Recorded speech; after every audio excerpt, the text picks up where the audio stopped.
The next evening, under the cover of dusk, the doors of Elara's modest home opened to reveal the king. His guards stood silent behind him, their armored figures like shadows in the night. Elara stood at the doorway, the faint jingling of her waist beads, the only sound in the heavy air. "Your Majesty," Elara greeted him, her voice soft but full of power. "I see you've come." "I have," King Alden replied, stepping closer. His eyes roamed over her. But it wasn't just her beauty that captivated him. It was the powers, the aura of mystery that surrounded her. "Elara," he said, his voice low, "I have everything. I control this kingdom. But you, there's something about you that eludes me.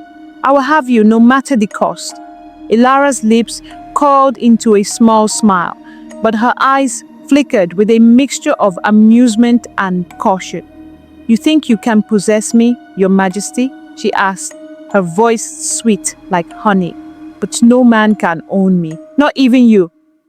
King Alden, driven by a mixture of desire and pride, reached out to touch her waist beads. But as his fingers brushed against the delicate string, a sudden chill ran through his spine. The beads felt wrong, like they were alive, pulsing with a dark energy. "Take it off," he demanded, his tone growing sharper. "I want you, Elara, completely." "No," she replied softly, stepping back. "It makes me sweeter, Your Majesty, more irresistible, just as it made Jorin and others fall." A flicker of recognition passed through the king's eyes. The stories he'd heard about Elara's enchantment began to feel all too real. "You are dangerous," King Alden murmured, a smile playing on his lips. "But you intrigue me, Elara." And so, despite the warning in her eyes, they spent the night together. Their union was unlike any the kingdom had ever witnessed. A dance of power and passion, both fragile and perilous. As they lay together in the darkened room, King Alden felt something shift in him, something he could not explain. When dawn broke, Elara stood by the window, her silhouette framed by the rising sun. Her waist beads glimmered faintly, the soft jingling sound carrying on the morning breeze. But as King Alden rose to leave, he felt something he had never anticipated, a sharp, cold sting of regret.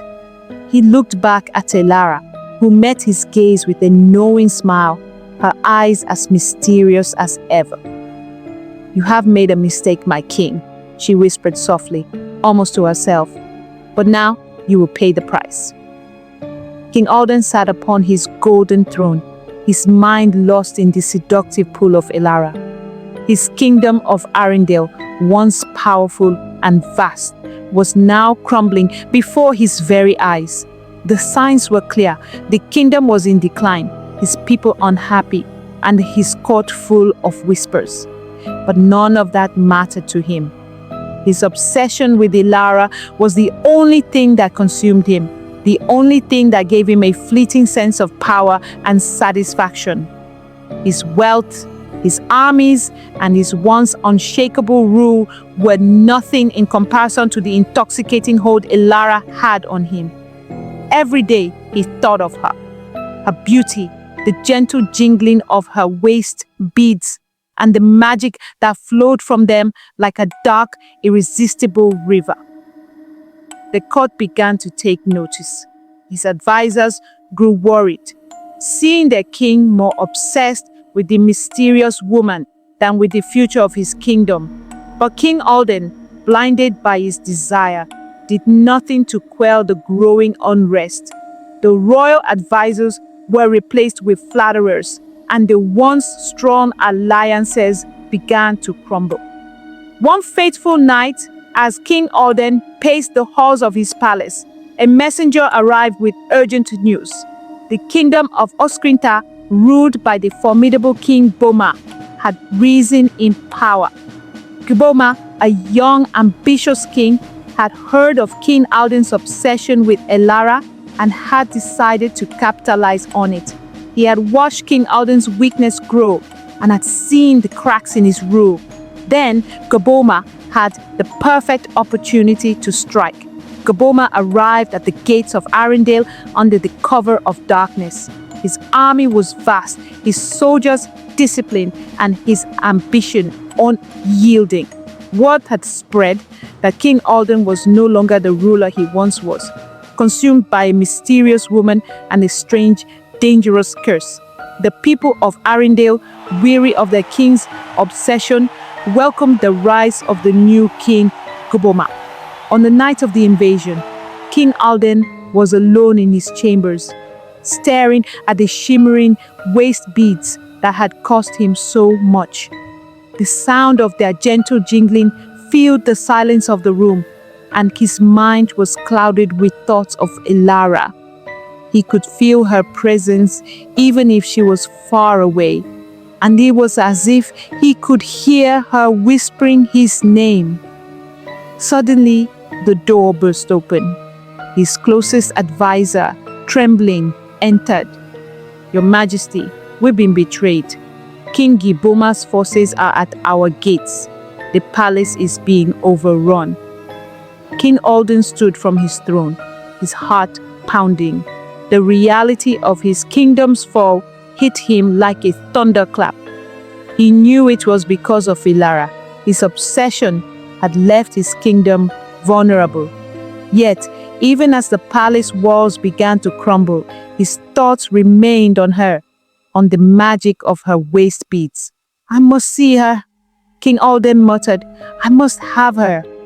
But his advisor, desperate, urged him to leave. "There's no time, Your Majesty. We must flee."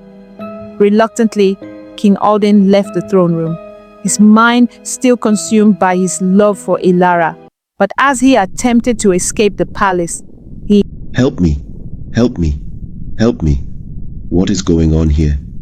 was captured. King Boma's forces had already infiltrated the royal quarters. The mighty king who once ruled Arindale now lay defeated, stripped of his crown and thrown into the dungeons. As King Boma took his place on the throne of Arindale, the people cheered. His rise to power was swift and undeniable. King Alden's reign had ended, but his obsession with Elara's waist beads had sealed his fate. Now it was King Boma who held the kingdom in his hands, and he knew how to use Elara's power to his advantage. Meanwhile, Elara continued her reign of mystery and allure, her waist beads jingling wherever she went, casting a spell over every man who crossed her path. But as King Alden fell, something within her began to shift. She had once been untouchable, a woman who controlled the hearts and minds of kings. But the loss of King Alden haunted her. The waist bead, once the source of her power, now felt heavy. The curse of the beads, the destruction they caused, had become too much for her to bear. One evening, as Elara wandered through the now ruined streets of Arindale, she felt an unsettling presence watching her. The air seemed colder, and the usual hum of her waist beads felt muted, as if they too had sensed an impending threat. However, on the next 5 market days, Elara happens to meet a man in the marketplace, and they both like each other. This strange man decided to invite Elara for a date at the palm wine drinking bar down the market square. "I will come on the date," Elara promised the strange man, but Elara never figured out that the man is the infamous witch doctor named Rafiki. His name was whispered in the shadows of the town, and his reputation preceded him. Rafiki was known for his deep knowledge of ancient magic, spells, and curses. He was feared by many, and his power was said to be unparalleled. Some even claimed that Rafiki had the ability to break any curse, no matter how powerful. Elara, still haunted by the events surrounding King Alden's downfall, was curious but cautious. She knew the power of her waist beads, how they had destroyed men like Jorin, King Alden, and countless others. But she could not bring herself to face the reality of their curse. She thought she could also destroy this new man she had met called Rafiki. Then on the day of their date at the palm wine drinking bar, Rafiki, sensing her hesitation as they both get to know Elara, each other. I am so happy we are having this drink. Hope you are good. I am good, old man. I will make you happy when we get home. Ha ha ha. As she drank some sweet palm wine with Rafiki, her waist beads softly jingling in the wind with excitement. They both set to go to Rafiki's place. Inside Rafiki's hut, the air grew heavy with magic. Strange symbols covered the walls, and the flickering light of candles danced in the corners. But Elara never knew that this was an end to the pain she had been causing to men. When they got to Rafiki's place, Rafiki said to Elara, "You carry a heavy burden, Elara," his voice deep and raspy. "I see the pain in your eyes. The beads have trapped you, haven't they?" Elara froze, her heart racing. "You know about the beads?" she asked, her voice trembling. "How did you know all these?" she asked. "I know more than you can imagine," Rafiki replied, his eyes glinting with dark knowledge. "I am Rafiki, the most powerful witch doctor in this village. You've ruined many men, Elara, but you've also ruined yourself. The curse you carry is stronger than you realize. This is the end of your evil deeds." Elara's heart skipped a beat. She was scared. She yelled, "No!" She shouted at Rafiki, her voice loudly. No! What do you want from me, old man? Rafiki laughed, his lips curling in a knowing way. "I am here to conquer you. I can remove the beads. I will perform a ritual on you and the beads will be removed. So surrender now to the spell as I command you, Elara." By then, Rafiki had already casted a spell on Elara and she became unconscious. Elara became weak and slow, but the thought of freeing herself from the curse, of ridding herself of the weight of destruction, was too tempting to ignore. She nodded slowly. Rafiki motioned for Elara to lie down on a stone slab in the center of the room. As she lay down, Rafiki said, "Relax, Elara," his voice soothing. "This is the only way. The curse must be broken." Elara, still unsure, obeyed, lying down on the cold stone surface.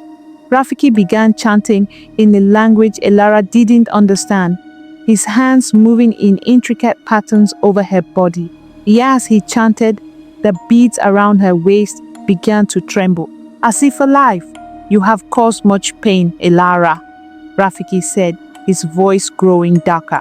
"And now it is time for the beads to give back what they have taken."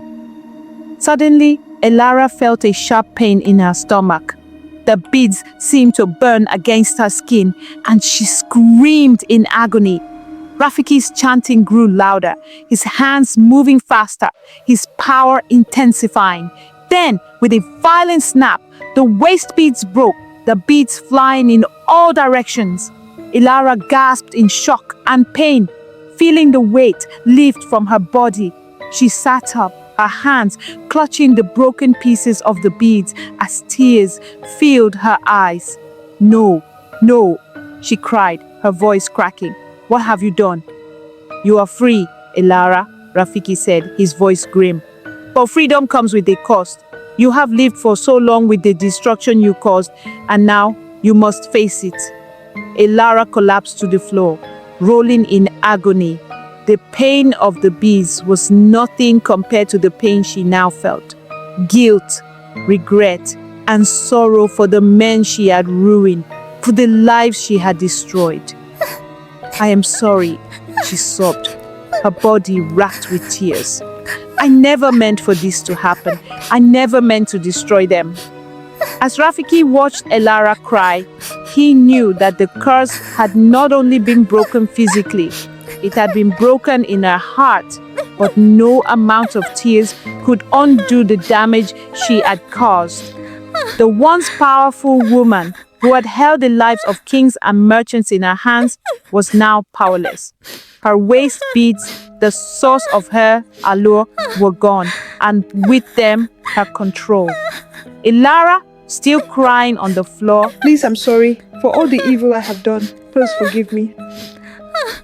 felt the weight of her choices.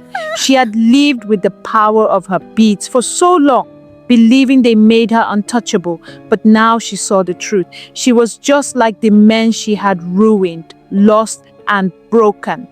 Rafiki turned away, leaving her to cry in the silence of his hut. His work was done. As Elara lay there, feeling the sorrow of the lives she had destroyed, she knew that her journey had only just begun.